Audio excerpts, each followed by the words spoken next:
La province du Hainaut est la seule province, mais aussi la seule entité, même au niveau du secteur privé, qui offre à la population hainouillère un panel complet de services, autant au niveau de l'accueil-hébergement des personnes handicapées, que de l'aide en milieu de vie, que de l'enseignement spécialisé, avec une autre particularité qui est vraiment une force, c'est de couvrir tous les types de handicap. C'est unique. L'objectif est de coordonner l'ensemble des projets qui tournent autour de la personne handicapée en province de Hainaut. Le plan stratégique a un avantage, c'est qu'il permet de développer une vraie politique transversale.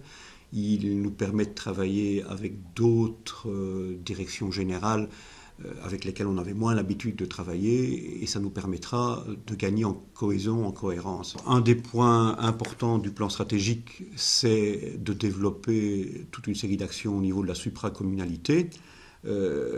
L'objectif pour nous, c'est de mettre en place une plateforme de la personne handicapée qui regrouperait l'ensemble des conseils consultatifs communaux de la personne handicapée, avec en finalité l'idée de se rapprocher le plus possible des besoins réels identifiés au sein de la population hainouillère. On envisage plutôt la ligne de vie de la personne. Et on va essayer, à un moment donné, de répondre au mieux aux besoins de la personne en lui offrant le service le plus adéquat et le plus en rapport avec ses besoins. Ça nécessite réellement des changements importants au niveau de notre façon de travailler. Ça nécessite un décloisonnement entre les services, ça nécessite un maximum de coordination, et là, le plan stratégique va nous aider à le faire. Les services qui accueillent les personnes handicapées ne peuvent plus rester figés comme ils l'ont peut-être été à une époque.